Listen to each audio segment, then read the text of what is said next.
Okay, so welcome everybody to the fourth session of the panel Water as a Heritage. Today we're going to listen to more of our wonderful presentations. My name is Daniela. I'm going to introduce myself. My name is Daniela Spina. I'm from the University of New University of Lisbon, Universidade Nova de Lisboa. I'm Italian, but I'm based in Portugal, and I do research on post-colonial literatures, especially on the literatures of the former colonies of the Portuguese Empire. But now I'm trying to open my perspective to other empires, and I just presented a paper some minutes ago about my current research on colonial youth. And today we are going to listen to Irene Baena-Cuder. Is it right? Baena-Cuder? Yes. Sofía Otero-Escudero, Annie Williams, Paola Yuli, and John Bessai or Bessai? Bessai. Okay. Maybe we can start, and you have 15, 20 minutes each for your presentation, and then I'll open the floor to some questions at the end of the session, okay?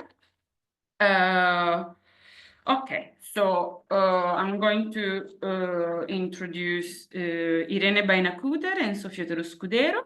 Irene Baena-Cuder completed her PhD in film studies at the University of East Anglia and is currently a postdoctoral fellow at the University of Seville in Spain, where she teaches at the Department of Advertising and Media Studies. Her research interests are Spanish and horror cinema from a gender perspective, and she's published her work in an edited collection published by Routledge, Emerald, and Dickinson, and also in journals. She's a member of the MIRA, Media, Images and Audiovisual Narrative Analysis for Social Change Research Group at the University of Seville. While Sofía Otero-Escudero is a postdoctoral FPU researcher in the Department of Audiovisual Communication and Advertising at the Faculty of Communication of the University of Seville, a member of the MIRA research group, doctoral candidate in the Inter-University Doctorate in Communication, specializing in the audiovisual communication research line, based at the University of Seville. Graduate in journalism and audiovisual communication from the University of Seville, master's in gender studies from the University of Tampere, Finland. So it's unknown territory for me. Sofia's primary research areas include LGBTIQ+ studies, gender studies, and trans studies, with a focus on cinema, particularly European cinema, Spanish cinema, and TV series. And today they're going to present on the destructive power and gender implications of bodies of water in recent Spanish cinema and society. Please, whenever you want. Hi. Thank you very much for introducing us, and thank you so much for having us here today. We're delighted to share a little bit about Spanish cinema with you. We're going to share our presentation, if that's all right. We have some slides. Yeah, let us know if you can see it. Yes. Perfect. Thank you. So we're going to talk about the destructive power and gender implications of bodies of water in recent Spanish cinema. Yeah, sorry to interrupt. We are seeing your notes. There's the notes part of your screen as well as the slides. The slide that's coming next, is it? Oh, is that the one? Yeah. Oh. We're seeing as it was. Is Yeah, that better? that's perfect. Yes. Okay. Sorry. Thank you so much. Sorry about that. Yep. So as you know, hopefully, Spain is located in the Iberian Peninsula, which means it's surrounded by water, mostly from the Mediterranean Sea, and it's actually a popular tourist destination worldwide. Every year, it attracts millions of tourists seeking sunshine and sandy beaches. I've brought some images here from the website of the Spain's Ministry of Industry and Tourism, so you can get an idea of the kind of images that are used for marketing purposes. Actually, they are working because in 2024, 94 million of tourists visited Spain, which actually presents a 10% increase from the previous year. So we get an idea of how we are marketing a country on the seaside. To offer a little bit of background as well, I wanted to talk about Franco's regime, the dictatorship, and how he tried to show Europe and the world that Spain, at least culturally, was no longer the retrograde fascist backwater of Europe. And therefore, it initiated a new era of aperturismo, the so-called opening up from the 60s onwards. That would be late Francoism, because Franco understood the potential that tourism would have in a country, and because we actually had just finished, during the aftermath of the Civil War, there was a huge famine, and we could use a little income. So it kind of worked, and the income of foreign tourism marked another trend in the films from this late Francoism period. Obviously, the censorship had to relax a little bit, which affected Spanish horror cinema, obviously, but also it propitiated a lot of auteur films by directors like Berlanga, Saura, or Buñuel.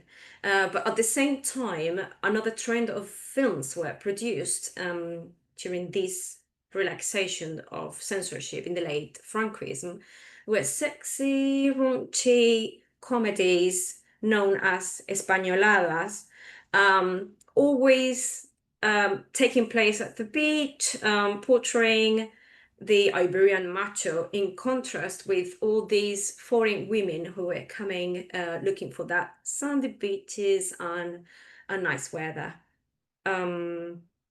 Again, the idea of Spain as a place of eternal summer, relaxed, sunny, seaside villages, it became part of the international collective imaginary. Other artistic expressions have supported this romantic relationship of Spain as a cheerful Mediterranean country, as seen, for example, in this slide, in Joaquín Sorolla's paintings or Rafael Alberti's poems. However, this idyllic image of the sea contrasts significantly with the construction of the sea as a destructive force in recent Spanish films like, for example, The Orphanage or The Impossible, both from the same director, Juan Antonio Bayona. These films, the sea is represented as a wild force of nature, and it unleashes its full power mostly on the female lead. So we're going to be looking at lots of explicit close-up shots of these female characters suffering in agony. More significantly, these female leads are constructed as mothers within the core of traditional nuclear families. So when the sea breaks their bond with the children, it could be argued that it symbolizes the collapse of motherhood in these narratives. The sea makes these now childless mothers Mater Dolorosa, grieving for the lost progeny. The force behind their actions, the heroic resistance to the grief and the pain, is the wish to be reunited with the children. So that's what moves this narrative forward, what makes them come back again and again against the sea. Is the wish to be reunited with the children. It's the motherhood itself. If we look now closely at the orphanage, for example, we can see two different scenes taking place at the seaside. On one hand, we can see in the image on the top left, Laura, walking on the beach with her son, Simon. This scenes take place at the beginning of the film. They are happy, they are close, their bond is strong, and the sea is calm, is peaceful, the tide is low. They are very lovely images, very positive images that we're getting from mother and son. However, as the narrative moves forward, it is disclosed that Simon is not her biological son. Simon is adopted, and he hears the conversation. So, as a consequence, the boy rebels against his mother. The bond is not as strong as in the previous part of the film. The tide now is high, and she actually injures herself considerably, fighting the raging sea and the strong waves coming again and again at her. But she's not giving up because she's trying to find her lost son. She thinks she's in a cave. The Impossible repeats this construction of Mater Dolorosa seen in the previous film. This lead's hero's journey is one of pain inflicted by the sea, overcoming the grief of the lost progeny and fighting to be reunited with them. These women's struggles in relation to loss and motherhood are the key element of these narratives. It's actually their fight against the sea and other elements, the fight to get back their children, to get their children back. More recently, you might be familiar with this Netflix production. It's called Nowhere, and it brings focus again on the female lead to show again the threatening force of the sea. The protagonist, the female lead, Mia, finds herself heavily pregnant. Actually, she gives birth during her ordeal, and isolated in a cargo ship container and at the mercy of the raging sea. The center of the narrative is, once again, a mother fighting the sea for survival, her resilience, her suffering, her constant fight. And the bond, is not broken by the sea. She tries because she gives birth, so she has the baby. She fights for her baby and her own survival. This is the whole key, the core of the narrative in this film as well. So that was the sea, but there are also a similar pattern seen in bodies of fresh water. The struggles of motherhood and destructive force of water are also central to the intergenerational narrative of El Agua, the water, directed by Elena Lopez Riera in 2022, so also quite recent film. The story takes place in Orihuela, a village located in an area known as La Vega Baja. It's in the south of Valencia. It's between Murcia and Alicante. Again, it's the eastern side of the Mediterranean Sea. Although again, Valencia's projected images are always those of paella and sunny beaches, the catastrophic consequences of fresh water in this area are sadly a reality. On the images that I've brought here, I wanted to show you the top image. The image on the top is actually, again, extracted from a website, tourism portal. That's the image used for marketing purposes, whereas the one that we can find under it, the one on the bottom, that's the aftermath of the recent torrential rains that we've had in that part of the country. So you can see the contrast there. The torrential rains frequently flood local rivers like the Segura River, causing vast damage, personal lives as well. It is not a surprise then that the local oral tradition has kept alive for generations numerous stories about female spirits in relation to bodies of water. These stories always talk about bright, ghostly female apparition in the Segura River, reservoirs, dams, or even in wells, always in this part of Spain. They are known as white ladies, and they are meant to warn about the dangers of these bodies of water, or these rivers, these dams, or even these wells. Sorry. So this is the premise of El Agua. El Agua actually takes as a point of departure, it takes these stories about, you know, like a damsel or a white lady who appears or drowns in flooding or a river, and kind of gives it a twist. From the beginning, there are references to different floods of the Segura River throughout history. It actually repeats the year of the floodings.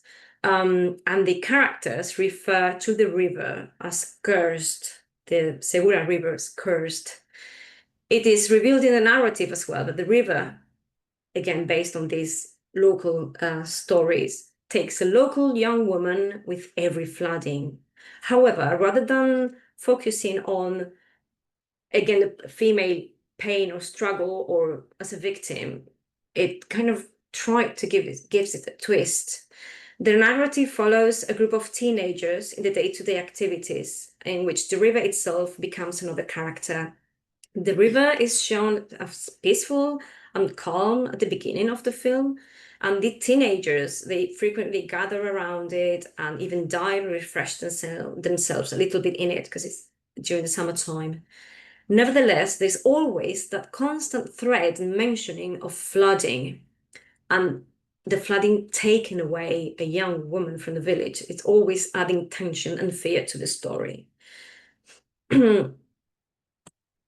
Motherhood can be found again at the center of this narrative. Anna's relationship with her mother, Isabella, is not easy, and she does not want to stay in the village and follow her mom's steps. She feels stuck. She feels unsettled. Actually, this feeling increases. She's really uncomfortable where she's at. And she confesses that she feels like, I have water inside me and I'm drowning. So she becomes that kind of white lady herself, but she takes the lead of her life. At the peak of this narrative, the torrential rains begin, and with the forcing flooding, Anna's mother, Isabella, is going to inevitably become another Mater Dolorosa. However, it seems that it's some sort of happy ending for her because she really wanted to go. She really wanted to leave. In this sense, our flooding scenes are very similar to the real-life aftermath of the recent torrential rains and flooding in eastern Spain. This works as a reminder of the life-threatening destructive power of water. And now, Sofía, I'll hand it to you.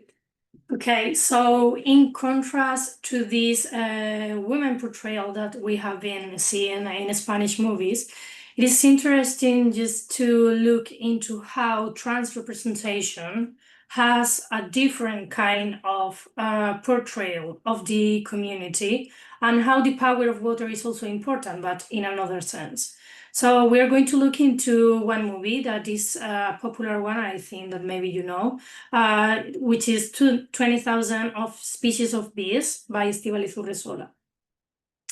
So first of all, we have to look into water and queer representation because it is interesting how queer phenomenology reflect about this particular interest in aquatic images due to their sense of disorientation.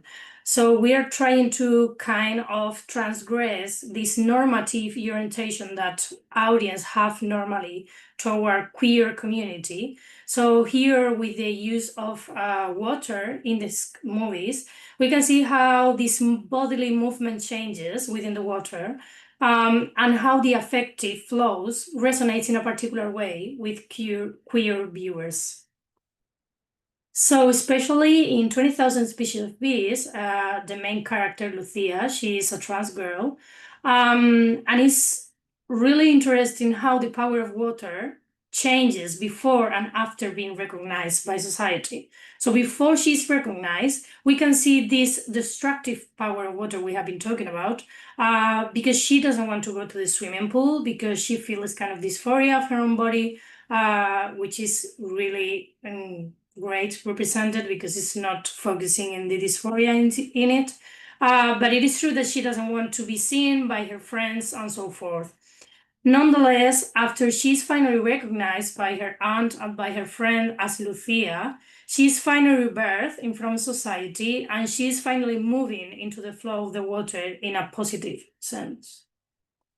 here we can see an image, a screenshot from the movie, in which we can see how she's like going with the flow of the water with her aunt, because she has been just recognized by her like a she. And finally, this is one of the last scenes in which we can, in the water, there is an image that had been lost. It's one of the main elements in the narrative of the movie. This is Joan Baptiste in the water. So this is kind of a metaphor because she goes into the water and is kind of baptized as Lucia because she presents herself as that to her friend and she just accepts that. There is no judgment, no criticism. So it's okay, yeah, okay, nice to meet you, and that's it. So, yeah. Thank you so much. Thank you both, Irene and Sofia. It was really, really, really interesting. I have myself a lot of questions to make.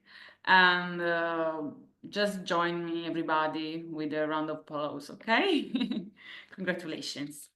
So later we're gonna have some time to discuss every paper. So John and yeah, recording is on again.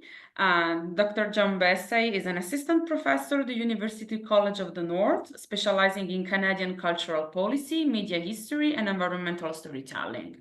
His recent work focuses on developing Canada's aporetic condition theory, which examines the tensions between reconciliation, ecological fragility, and national identity. Dr. Bessai's research engages with the National Film Board of Canada's role in fostering public dialogue through documentary art. He has presented international conferences and published on Canadian media and cultural history. Please, John, the screen is yours. Sorry, I was doing again. The title of your presentation is Fragile Currents, Water, Art, and the Canadian Aporia.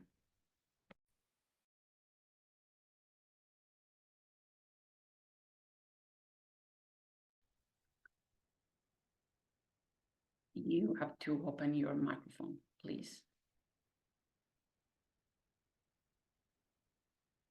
John? Yeah, there I am. Okay. Sorry about Yeah. that. No, it's okay.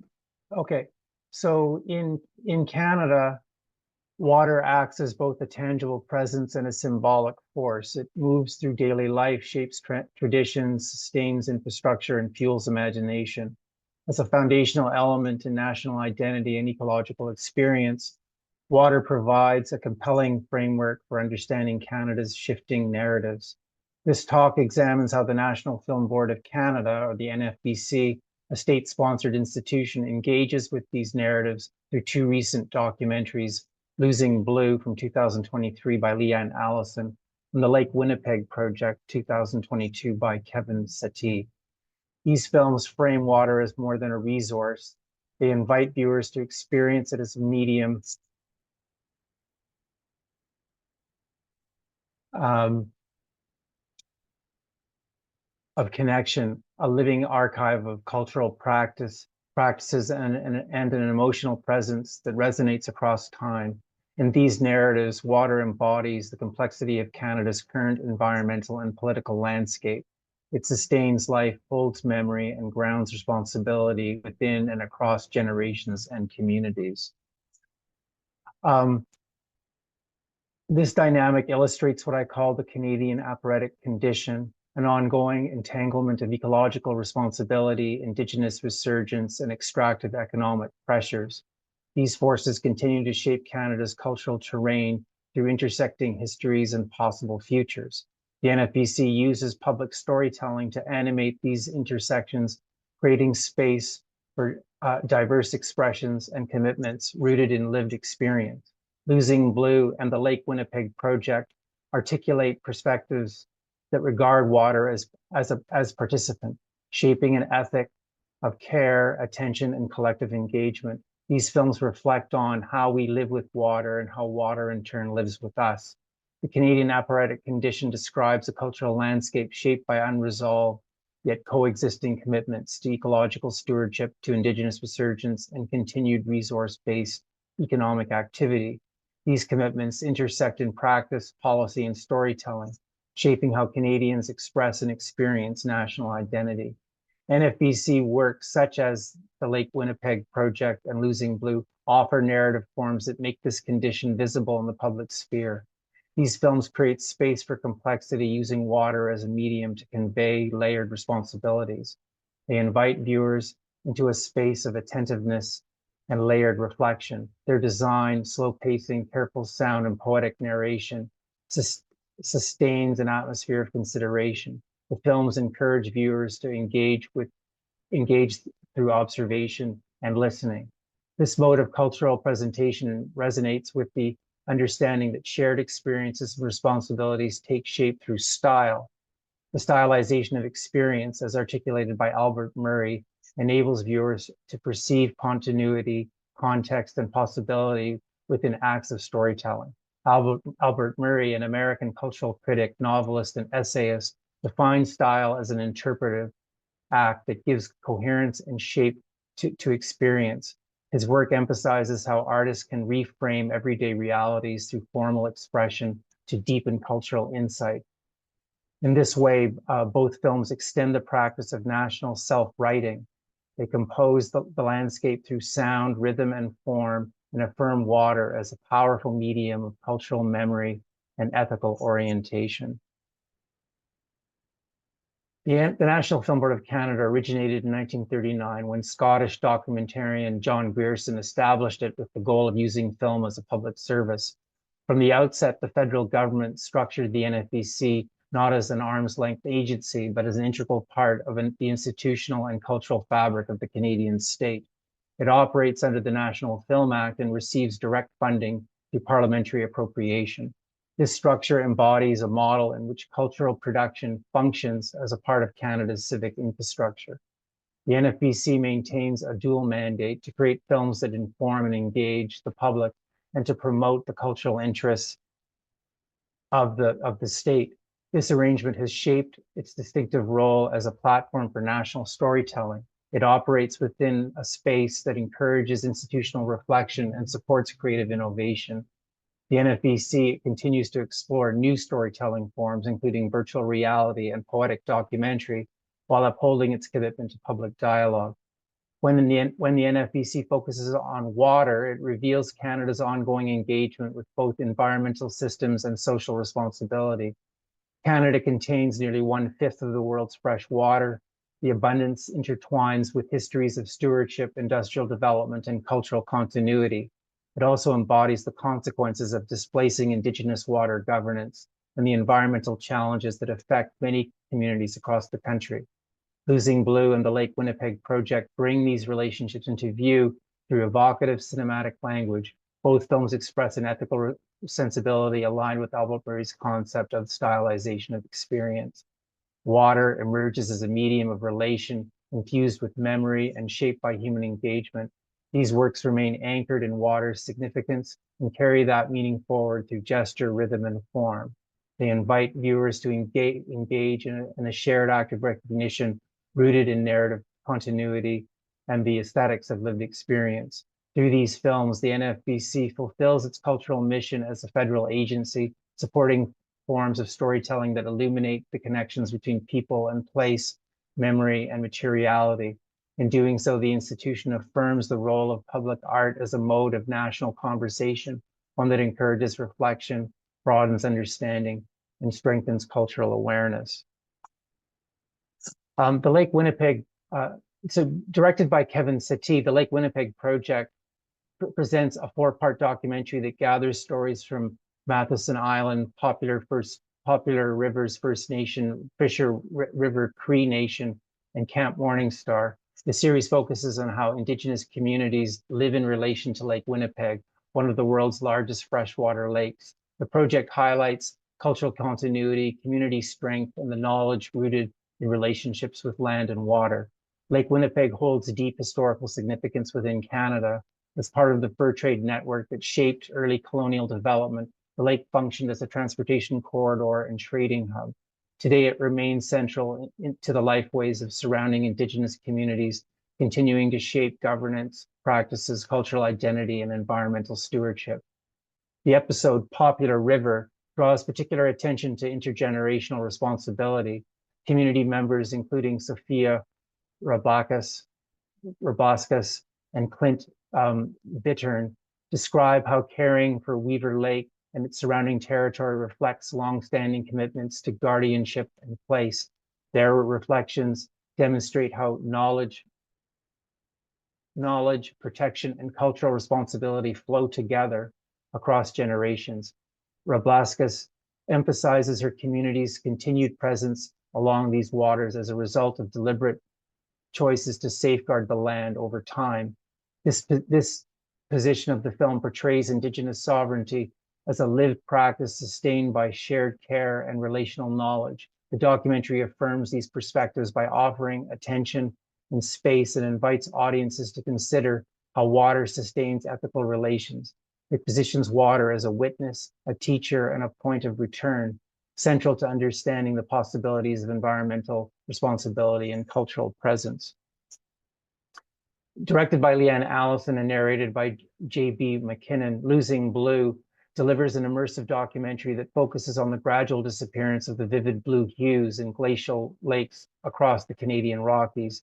These hues, shaped by the mineral properties of glacial runoff, begin to fade as glaciers retreat under the pressure of rising global temperatures. The film communicates this shift through a visual and auditory language of subtle transformation.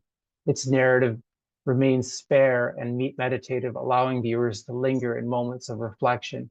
A voiceover asks, "What does it mean to lose a color?" A question that anchors the film's inquiry. In this context, color serves as an index of environmental transformation and opens a portal into memory, science, and cultural perception. The film constructs a sensory vocabulary of diminishment through imagery and pacing. Its visuals changing hues of mountain lakes, softened light across the water, and moments of stillness sustain a contemplative mood. Instead of narrating urgency, the film inhabits a mood of quiet observation. This approach cultivates a form of ecological attention grounded in affective presence. This aesthetic aligns with Albert Murray's approach to form as a means of revealing shared human experiences.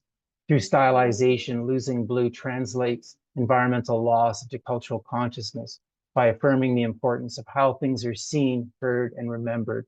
The film extends a sustained invitation to remain attentive. In this sense, the film advances the NFBC's wider project of public engagement through art. It urges viewers to witness change as an experience shaped by perception, place, and memory. Within this framework, water acts as both subject and medium, a reflective presence that teaches through its transformations. Across both films, water conveys presence through three dimensions: as material, as metaphor, and as witness. As a material, water appears in shifting forms, flowing, freezing, thawing, and receding. These transformations reflect the larger ecological rhythms. The films explore these conditions through sound and image, drawing viewers into the sensory textures of water's movement. Through this presence, water shapes the mood and momentum of each narrative. As metaphor, water holds cultural memory and traces the ethics of ecological response. In Losing Blue, the fading tones of glacial lakes register the realities of climate change and the emotional experience of environmental witnessing. In the Lake Winnipeg project, water evokes continuity, linking generations through governance, kinship, and cultural stewardship. These metaphoric dimensions contribute to the film's broader meditation on care, memory, and belonging. As a witness, water sustains an ethical dimension. It registers presence and passage. Through its rhythms and stillness, water gathers the languages, industries, and communities that move with it. This quality supports the film's reflective stance. Rather than offering commentary, the storytelling opens space for relation. Taken together, these dimensions create a structure for understanding water as both expressive and connective. Through this framing, the films generate a conversation that remains responsive, grounded in experience, and open to continued reflection. Publicly funded cultural production often provokes questions about artistic independence and institutional intent. The National Film Board of Canada, through its long-standing mandate, demonstrates that such work can achieve depth, aesthetic complexity, and civic resonance. As a cultural agency embedded within the federal structure, the NFBC provides a framework that supports the circulation of stories shaped by shared concerns and artistic exploration. Losing Blue and the Lake Winnipeg project exemplify this approach. Their support from the NFBC signals an institutional commitment to the creative exploration of public issues. These films contribute to a civic practice of attention. They offer viewers opportunities to engage with complexity, to spend time with knowledge that illuminates lived conditions, and to reflect with care.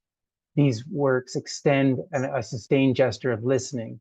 Their aesthetic, measured, relational, and contemplative creates a space where layered experience resonates through sound, rhythm, and tone. The films welcome many voices into this frame: the elder, the youth, the scientist, the artist, the landscape, and the water. This polyphonic structure builds on dialogic traditions of storytelling. It resonates with Murray's insight that form can carry the weight of shared experience without reducing its meaning. Within this framework, public art emerges as a site for ethical relations. The films invite viewers into a space of shared attention that emphasizes presence rather than prescription. This orientation can be understood as aquatic attention, a mode of perception shaped by the rhythms and relational qualities of water, its movement, depth, and capacity to connect. It operates as both poetic and political, grounded and expressive. In this way, the NFBC contributes meaningfully to Canada's cultural life. It supports national conversation through stories that encourage attentiveness, recognition, and care. The currents that shape our collective moment carry layers of change, memory, and responsibility. Glacial lakes shift in color. Treaties continue to guide and challenge our sense of justice, and watersheds bear beauty alongside burden. In Losing Blue and the Lake Winnipeg project, the NFBC presents narrative forms that sustain reflection on how we live within these relationships. These films maintain their complexity. They express a commitment to relation with water, with memory, with shared responsibility. Their stories unfold with attentiveness to the world they evoke. Through gesture, pacing, and tone, the filmmakers develop an evolving practice of storytelling grounded in community and care. The practice these works support begins with attentiveness. Engaging with water through story strengthens our capacity to remain present with the systems it sustains, cultural, ecological, and historical. Viewers, citizens, and scholars receive a shared opportunity to consider the stories carried by lakes and to deepen the ways we listen. In this context, water emerges as a national text, a lived medium through which identity, memory, and responsibility are read and continually reshaped. The NFBC, as a public institution committed to storytelling, contributes to this evolving archive. It narrates the national text through images, voices, and shared reflection. Its work strengthens a collective sense of belonging, bridging regions across the country and opening pathways for engagement around the world. This work affirms art as a public service, an essential civic practice sustained by style. As Murray reminds us, stylization gives shape to experience, transforming observation into shared meaning. Through its commitment to form and its responsiveness to place, the NFBC enacts this principle, offering stories that reflect the deep textures of Canadian life. I appreciate the opportunity to share these reflections on the NFBC's work and the role of water in shaping our shared cultural narratives, and I welcome your questions, comments, and discussion. But first, I just wanted to play a little tiny bit of these projects. Can everyone see my screen and hear? Yes. Okay, good.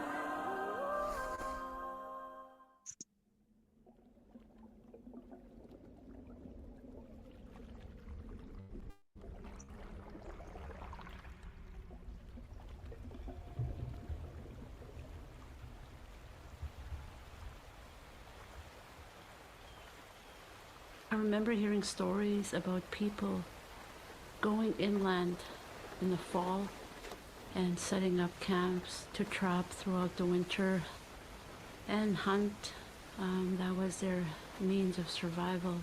And I remember how hard it must have been for them. But also, you know, because of their connection to Pinisiwapikung Sagaigan, we call it Weaver Lake, and that was our traditional territory. And it's a very spiritual place. It has connections for many generations.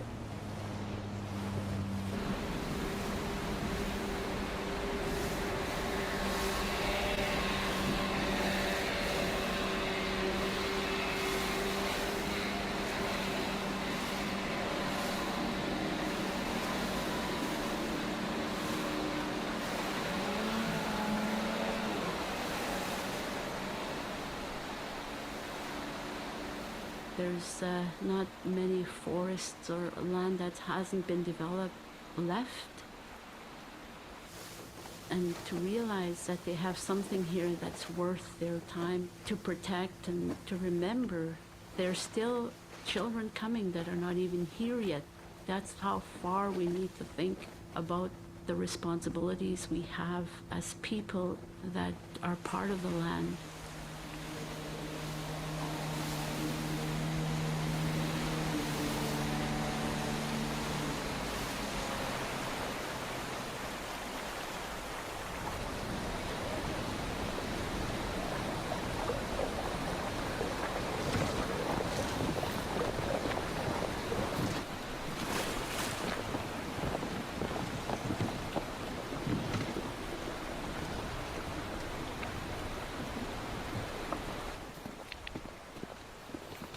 So this is our last portage. As you can see, it's our last canoe. It was a good trip. And then after this portage, we're in Weaver Lake. And I'm getting pretty tired, yeah, I'll tell you that.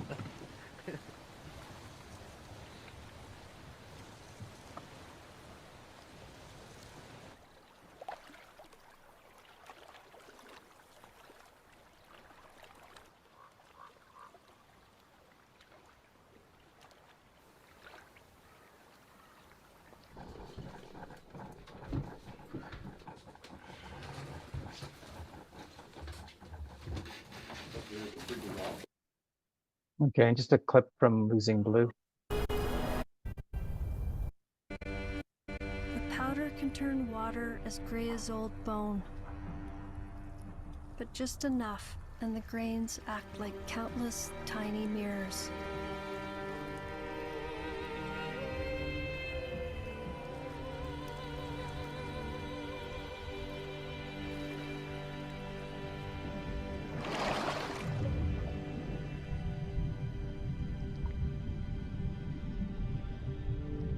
The grains of stone scatter blue light to our eyes.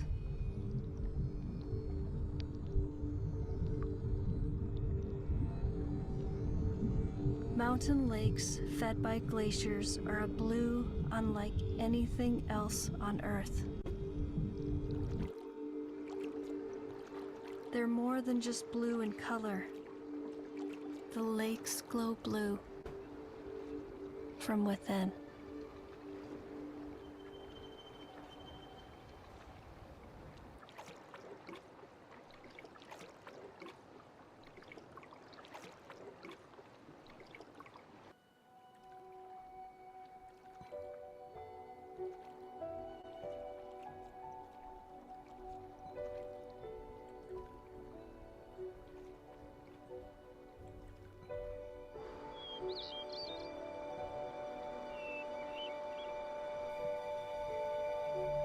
A lake has no beginning and no end. Okay, I'm gonna leave it there. So thank you very much.